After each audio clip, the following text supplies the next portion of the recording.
Hello and welcome everybody to the 18th edition of the Poker Fuse podcast. I'm your host Mike Gentili along with my co-host Nick Jones, who has a birthday today. Happy birthday, Nick. How's it going? Thank you very much. Yeah, I'm doing very, very well. Thank you very much. Having a good birthday.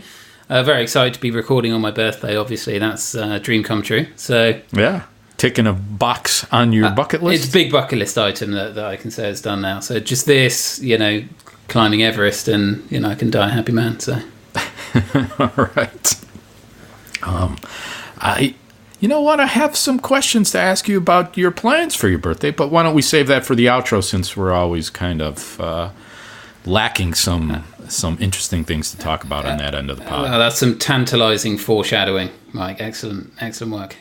We've become pros to talk about this week. Oh, there's a lot to talk about this week, and being that I have exactly 1 hour until my birthday celebrations commence, we better crack on and get through it.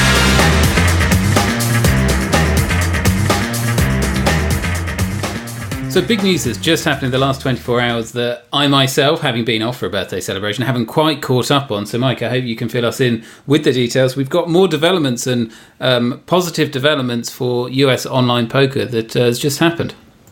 Yeah, so late yesterday we got a new memo from the Department of Justice extending the enforcement deadline until the end of the year or after the time when the New Hampshire Lottery Commission judgment is officially entered, whichever is later is what they claim. So basically, we are looking at 2020 before the DOJ will look to enforce any type of charges related to the Wire Act. Wow. So, this is, huge news from my perspective. So initially, this new interpretation, they put out a memo saying a deadline in 60 days time, you have to bring your operations within that time frame. They added a 30-day extension to that, and now we're looking at kind of a 6-month extension in what seems to be in direct response to what we talked about a couple of weeks ago on the podcast, the New Hampshire lottery ruling.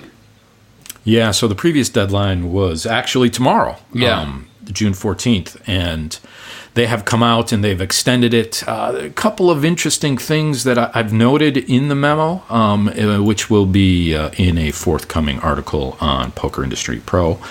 And so a lot of this case revolved around the language of the Wire Act, right? So did it include sports? Did it not include sports?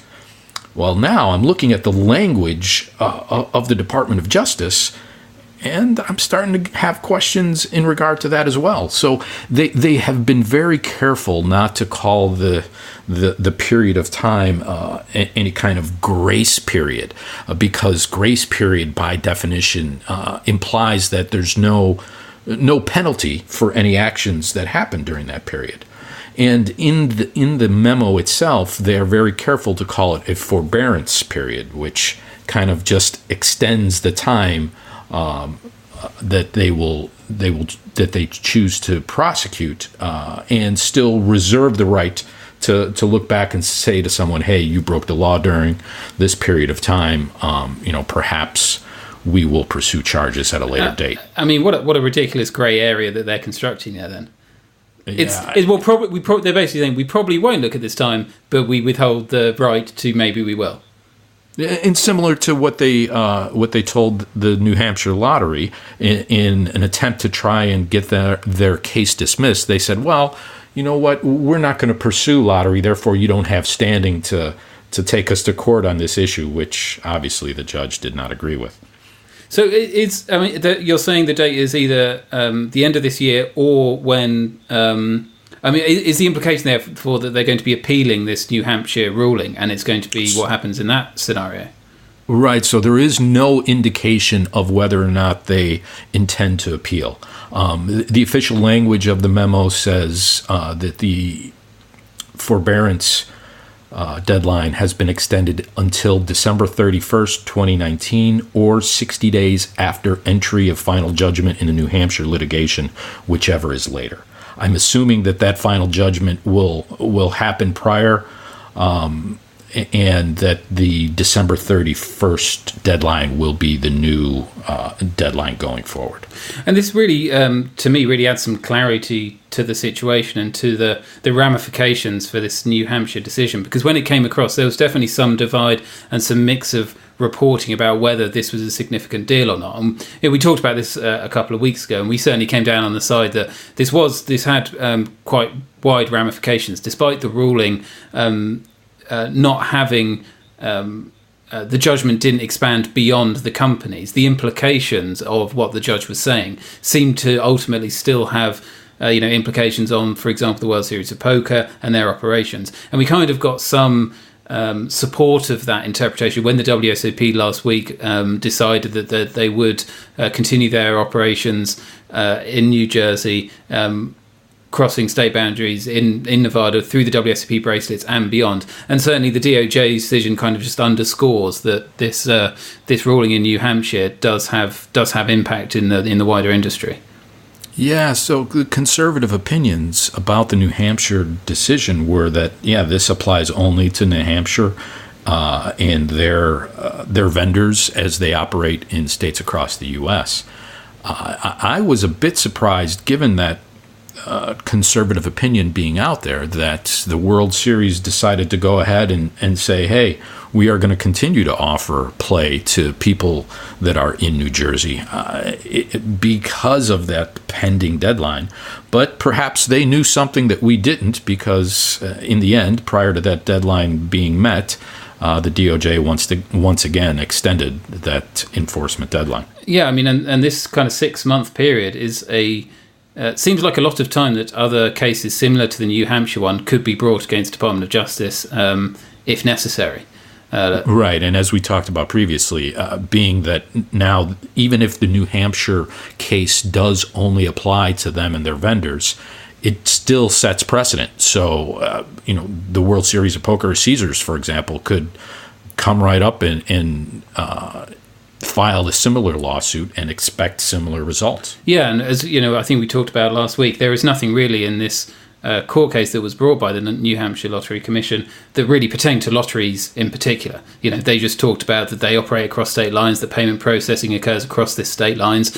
Judge, can you rule whether what we currently do it breaches this new interpretation of the Wire Act? And the judge said that the interpretation late last year is bunk, and the one that they made in 2011 stands. And so you see, Caesars must be sitting there now, and other operators must be sitting there now. Even like someone like PokerStars, who's in New Jersey, is going to launch in Pennsylvania as soon as next month, will ultimately want to combine their playing pools if and when Pennsylvania joins a multi-state iGaming agreement. They're going to be looking there and going like, well, we want a decision also on the book saying that our operations can cross state lines, and the Wire Act interpretation made last year doesn't have standing. Yeah, you would think so, especially because they are publicly traded companies looking to protect the interest of their shareholders. I would think that they would want to definitely have something on the books.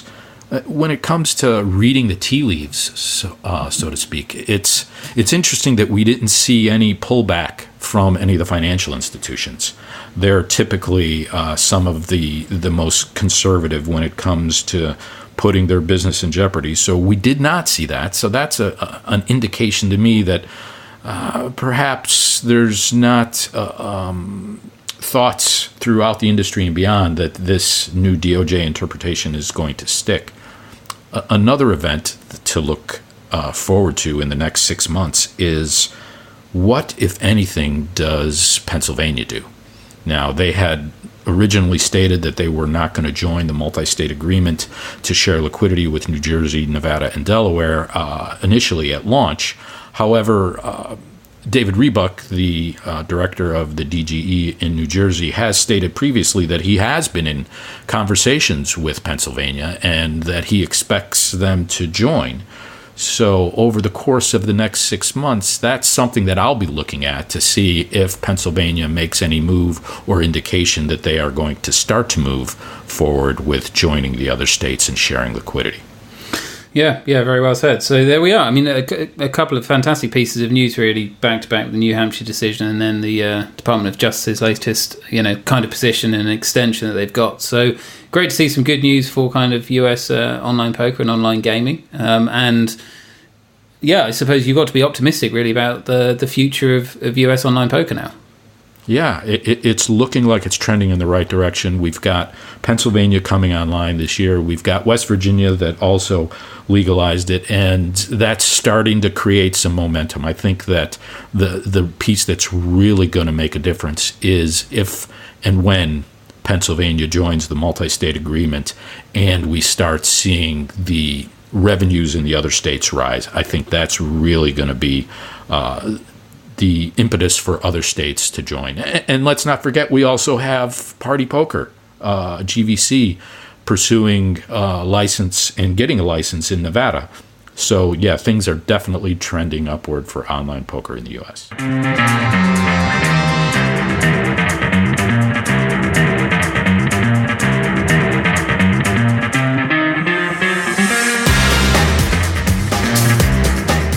Run It Once is making news this week with a new update to their software.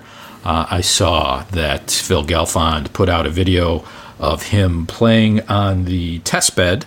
I'm not sure, have those upgrades gone live yet, Nick? Yes, they finally have, I think. And the deployment of this update was not a smooth process. I think they actually had a full 24, maybe 36 hours of downtime last week, but yeah, I think it's been out now a week, and now that it's been fully deployed, it is a much more stable build. So this is definitely. I mean, we haven't really talked about Run It Once much since they launched back in January, February time. So they've been around a while, and they made quite a big splash when they launched back then. The client was. I see what you did there. Big splash. Yeah. They had some really interesting features, Splash the Pot being one, but a few others. Just quite an opinionated client. Did a lot of things that people wanted to see. It felt, I don't want to say it felt polished because it was buggy, but the bits that weren't buggy were very polished. Like the UI in my mind felt very good. So it had quite a lot of coverage. We talked about it quite a bit, and they've been quiet over the last 4 or 5 months. And I think one of the reasons is they were putting together this new build. So what are some of the new features that we see? As you have stated earlier, the stability of the software in general was greatly improved. And from watching Phil talk about it, that seemed to be the thing that he was most proud of. But there's been other improvements as well. What more do we know? So definitely, the behind-the-scenes stuff was the biggest. The visible changes, so they have a light theme to go along with their dark theme, and they have multiple colours in that themes. There are a few just like nice kind of a quality of life improvements, just things you'd expect in other software. There's no major big new feature. There's definitely haven't done any of the big features that they ultimately need, like they don't have resizable tables, they don't have tournaments or sit and goes, they don't have a mobile client. All these are still outstanding, but what they've been so marred by stability problems that if this is the big build that fixes all that and lays the groundwork, and now they can hopefully iterate a bit faster, this might be a real key kind of deployment that they've had. Yeah, I think Phil referred to it as foundational improvements, which could definitely support, like you say, quicker iterations and more improvements to come. Yeah, and one big thing they have actually done, which I think I did a Twitter thread a couple of months back about this. I think one of the biggest problems that they had with this client is that it didn't have automatic updates. So every time they wanted to deploy a new version, it popped up saying there's a new version. You had to go to the site, download it, sometimes even uninstall the old client. And that's just a huge faff for all your players to have to go through this, particularly when these updates are fixing ultimately small bugs. It's a lot to ask of your players. So having built-in updates that the customer doesn't have to go through that process is hugely important, and that was included in this build. So that's a big step forward. And in fact, what we've done, so they've also, with the launch of this, they've launched a big promotion called 101% Week, which started yesterday, and it runs for a week. And normally they give back 51% of all rate collected through this Splash the Pot system, which is their rewards program. But for this week, they're giving back 101%. So they're giving back just more than the entire rate they've collected through a variety of promotions throughout the week. That sounds like they're definitely trying to get the players' attention with this new update that they've deployed. And I'm curious as to what your thoughts are on just the future of Run It Once. I know that when they came out, there was a lot of buzz, and then it seemed like things died down pretty quickly because of some of the problems they were having. Yeah, and this is definitely, the big question in my mind, I think in lots of people's minds, is, did they launch too early? So, they launched with a client that they knew was nowhere near the level that they wanted it at. And even today, it's not. As I say, resizable tables, that's a basic thing you need to have. I mean, a mobile client, in my mind, you need to have that. They're not live in certain markets that they probably really want to be, Denmark and Sweden, being like probably the top two. There's just lots of stuff there that they haven't got. So, should they have waited until they got to that point? Now, the reasons to wait are, of course, like when you launch, there's a lot of buzz and you want your product to look great and then players stick around. But of course, if you wait, then you can end up waiting forever and you never get to the launch day. So, you want to launch early, then you can collect feedback from customers, but are you just going to annoy customers this whole time because they're basically working on a beta client? So, I think these questions are very interesting, and I think a lot of people, I've seen a lot of comments on social media, people saying that they should have waited and they should have launched. But what we've actually seen is, so this promotion only started yesterday. It's definitely the biggest promotion they've ever done. They're not giving away hundreds of thousands of dollars or anything. It's quite a nice promotion, quite fun. Yesterday's traffic, and this is just a single day traffic, but it tripled. So they went from, when they launched, they had about 100 concurrent cash game players, pretty solid start. It's since, over the last 5 months, dwindled to almost nothing. We're talking like 20 concurrent cash game players. Wow. The reality there is, during off-peak times, there might be no tables running. I tried to play a couple of games yesterday morning. I was testing out this new update. I couldn't get a no-limit hold'em game going at 10 in the morning, UK time. There was one PLA game going. In the evenings, there might be a few tables, but that's it. So that's not where you want to be with an online poker room. Yesterday, they launched this 101% week, and they had, I think they averaged 97 concurrent players. That's like almost back to their launch amount. And like it's not costing them that much. So this new stable client plus this promotion, it's almost like, it's looking like, it's just one data point, so we'll have to see how it goes. But it's looking like, you don't just lose the interest of players. Players still have their money on the site. You say you've got a new client, you've got a cool promotion, people are going to come back and try it. So maybe they haven't like burnt that bridge. They haven't burnt that, launch buzz that you only get one time. They might be able to continue iterating and growing. So in my mind, it just comes down to how long their runway is, right? They're not making money right now, I doubt. This is, I doubt, a profitable enterprise for them.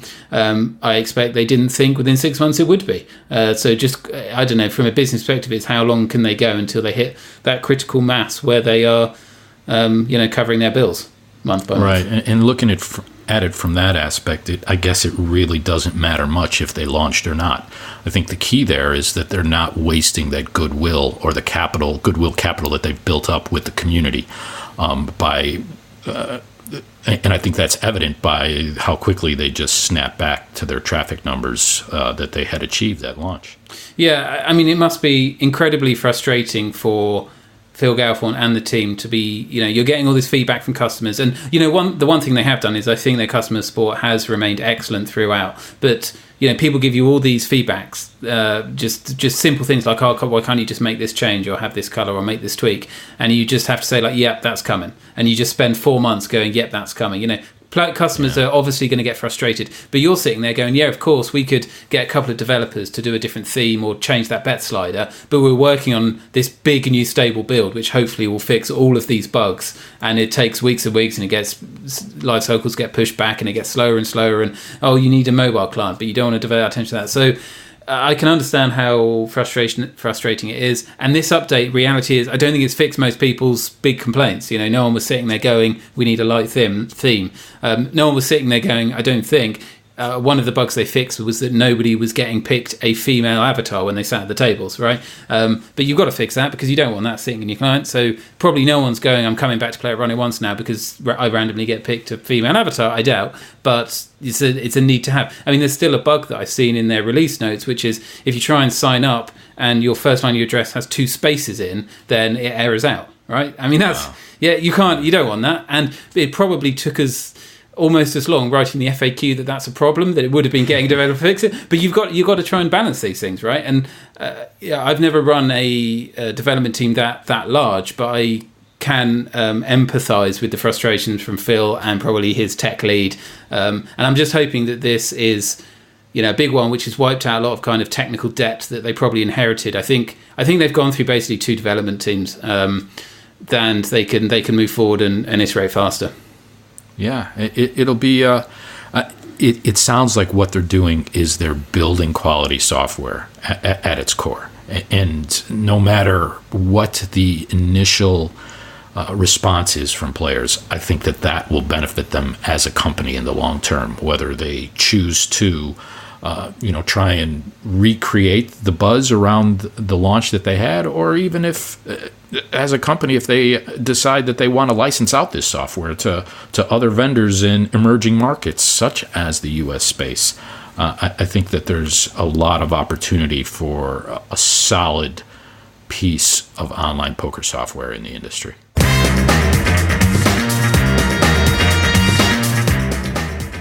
We're seeing some progress with regulation in Europe recently. I see that Switzerland is in the news along with the Netherlands now. Just to bring our listeners up to speed, the Netherlands have been pushing to get online gaming law implemented for years, and I was under the impression that they had finally cleared the big hurdles at the end of last year and that we were on track to see something happening either by the end of this year or early 2020. What's the latest on that front, Nick? Yeah, so Netherlands is still happening. I'm not sure if we would have talked about it once in this podcast, again, because the timelines for is so long that even though we've been doing this for like 5 months now, I'm not sure there's been an update in that period of time. But yeah, I mean, it is still happening. So last year we did, I think, finally see, after years and years of kind of maybes, one bill did pass a House, and then questions were asked and questions were answered, and it seemed like it was on a legislative path. It still is. And what we saw this week is that the regulator, there was a Gaming in Holland conference, and it was attended by the chairman of the, I'm not going to try and pronounce the name of the regulator in Dutch. It's called the KSA is the abbreviation.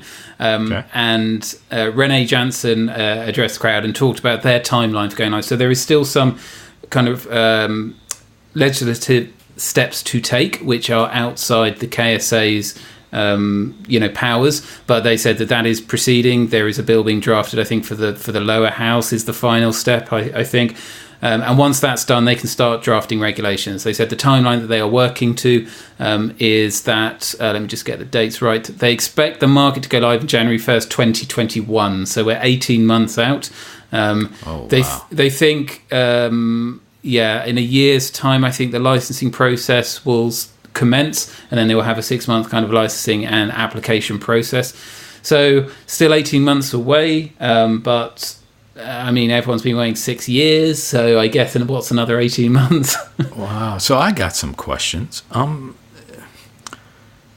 So it's not finalized because they're waiting for additional legislation, and they're refraining from drafting regulations until that is passed. It seems like if they're that confident that this is going to pass and be put in place, that they would have already started drafting regulations. It's not like they're recreating the wheel here. There's plenty of jurisdictions for them to draw expertise upon. Yeah, so there's still some open questions, and a big one is so the law that passed had specified that illegal gambling operators that targeted the Dutch market must face a cooling off period, and what this is defined by is pretty critical to the industry, and the regulator doesn't know. And it's basically, I'll see if I can find the quote here, but Jansen basically said, or it might be Janssen, so I apologize, I might be getting that wrong, but basically said they need to get that clarification from the from the lawmakers, I think, to how to interpret this, because it has not been clearly defined. Now, what everyone's assuming, and they Janssen basically said in his speech that it's going to be something like so they currently have these three criteria. Yeah, they have these prioritization criteria, which is kind of similar to what we talked about in the first segment about kind of grey area legality. It's so bizarre because they basically say, anyone who takes Dutch customers is in effect breaking the law. Our law states that you can't offer online gambling to customers in this country, and so you're all breaking the law. So as it stands today, everyone operates in the Netherlands. Everyone takes bets and takes deposits from poker players from customers in the Netherlands. Because they're in the European Union, so they can't prohibit access under EU free trade law, and also because they can say, well, we can't really stop Dutch customers from playing. I think some argue, although that's obviously somewhat preposterous. So the regulator said, okay, well, we're going to prioritise enforcement, which is giving out fines to people who do certain things, including if you have a .nl domain name or have a domain name that has any Dutch symbolism in it. So if it's got like windmills in your domain name, and then that's like you're targeting Dutch customers. If you have websites in the Dutch language, or I think customer support in the Dutch language, and obviously if you advertise in our country or use affiliates who work in this country, then you'll face fines. And that's where we're going to prioritise our enforcement. So operators for years and years and years have abided by this. So PokerStars, there is no PokerStars.nl. They do not have their website in Dutch, etc., etc., etc. And so regulation is very good for the industry because they've not been doing this the whole time. They also, and there's been increased enforcement about using local payment processing. So there is a system called, the name is going to slip my mind. It's like PaySafe or something like that, but it's used by everyone in the Netherlands. So it's the payment processing you use whenever you go to the shops, you use this, and it directly connects with your bank account. And recently, all online gambling operators had to stop using this card because that was considered targeting Dutch customers too much. Wow. So they will open up payment processing, you'll open up apps in the App Store, it'll open up advertising opportunities. So it's very good for the industry that it happens. It's obviously very good for consumers because they'll get safe offerings. It's very good for regulators and the taxmen because they get tax money. I mean, it's obviously it's a win for every single stakeholder, and there is basically no opposition in the country from doing this other than a few very minor Christian parties that are opposed to any kind of online gambling proliferation, but they're not really forcing the issue. So it's just been the procedural nature that has slowed this down so much. And then you have Holland Casino, which is the currently nationalised casino in the country. So they're the only operator that really doesn't offer anything online. And they're obviously saying, you can't allow all these foreign companies who've been operating illegally. We've seen all these arguments being made in the United States, right? They can't. And they even said, and I think it was the chairman of Holland Casino was also at this conference and also made a speech and said, we're very interested in how this illegal operators clause is interpreted, because obviously it's not fair for illegal operators use their illegal proceeds to have the databases to start operations, and we won't be competing on an equal footing. So that question definitely still remains, but I think it's the first real statement this week from the KSA that they're confident of this timeline, which is 18 months, which I think feels realistic given how slow things are. And I think operators, and I also think for people who haven't been fined by the KSA, so PokerStars haven't, 888 haven't, Party Poker GBC haven't, they should all be fine. Some operators, BetSun has been fined, a few other, I think, I don't want to say their names. Maybe? No, I think Kindred are okay. I was going to say Kindred, then I held my tongue. A few of the slightly smaller operators who are casino-oriented have been fined. So, didn't one operator get in trouble and then win a lawsuit to clear their name? That rings a bell. I'm not sure either. That rings a bell. So that's still to work out. But that's where we are with the Netherlands. It was, broadly speaking, positive news this week. Yeah, it strikes me as a pretty tough sell for the government to say these are our discretionary enforcement guidelines, and now we're going to penalize you after the fact for operating within those guidelines. But again, it's like with the DOJ. They said explicitly, even if you follow this, you're still breaking our law. But we're just not going to be focusing our attention here. So again, it's just leaving open. And ultimately, if the lawmakers write the law that says no, everyone who's operating now, taking any Dutch customers, are breaking the law. I mean, there's not much the regulator can do, but it's just currently being written as fairly ambiguous, I think, probably for on purpose, for good reason. But, wow. At least it's positive news, and we have a light at the end of the tunnel, even though it's 18 months out. What's the situation in Switzerland? I haven't heard a lot about them regulating their gaming market. Yeah, so broadly, Switzerland is a smaller market, and so it's just not going to make the headlines like the Netherlands is, which I think is pretty big, particularly in sports betting. So Switzerland has a new gaming law. It came into force on January the 1st of this year, but I think the actual enforcement of the law, as in if you're not licensed, then we will take legal measures to stop you, including, I think, IP blocking, comes into force in July, so next month. In January, some operators withdrew their services from the market. PokerStars withdrew its casino offer, but not its poker offer. And PokerStars said about 9 months ago that they were pursuing a license. Now, the interesting thing about Switzerland is they have a similar model to the Belgian system and a similar model to the US system, which is only existing licensed bricks and mortar casinos can have basically extend their services online. So it's not open to just international operators like the Dutch system will be, and what we see in the UK and Sweden and so on.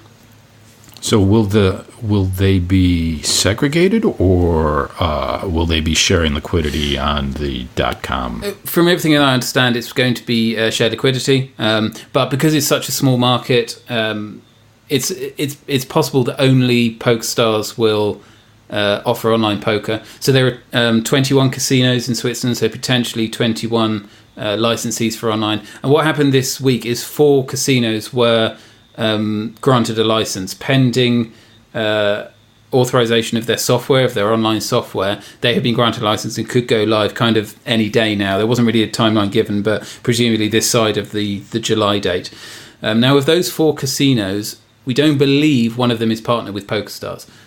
So now it was stated by the regulator that these were the first 4 casinos to apply, and it's somewhat surprising in my mind that PokerStars was not in the first batch, because obviously they certainly champion getting as many licenses as they can in as many markets as they can. Right. And 9 months ago they very much talked about how important the market was for them. They said that they controlled about 3/4 of the Swiss online gambling market, which is pretty incredible. I mean, not surprising for poker. They control that almost globally. But in terms of online casino, that's quite something. Of these 4 casinos, one of them is partnered with Playtech. So in theory, we might see an iPoker skin regulated in Switzerland. And one of the casinos, its parent company has worked with PokerStars in Belgium, and that's how PokerStars has their license in Belgium, is partnered with Casino Namur,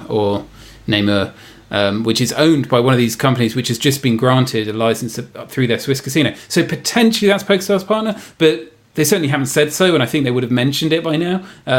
It seems fairly important. So as it stands right now, those 4 casinos, one of them might be iPoker, but nothing yet from PokerStars, which is interesting because I think come July they have to make a call on their online poker, real money online poker, that they still offer in the country.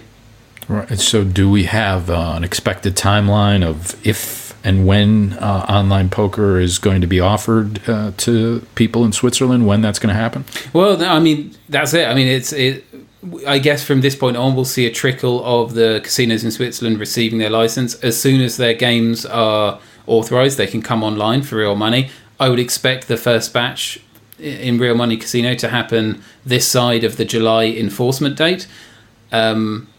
And yeah, I mean, it's just somewhat surprising that PokerStars isn't among that first batch. So regulations are in place. They're all set to go. We're looking at July, huh? Yeah, I mean, that's it. Regulations are all in place, apparently. Once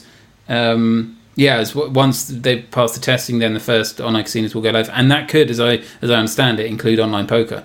So we could, in theory, see an iPoker skin on swisscasinos.ch any day now. But there's very little. I mean, one casino put out a press release welcoming its license. I'd say it's a small market, so it's going to be. It seems, it's not like we're going to see. I don't think GVC Party Poker haven't said anything about pursuing a Swiss license or 888. They were fairly happy to kind of duck out when the regulations came into force. So yeah, that's where we are. Maybe PokerStars.ch will be happening in the next few months, but it's kind of wait and see to see which other applications are given out.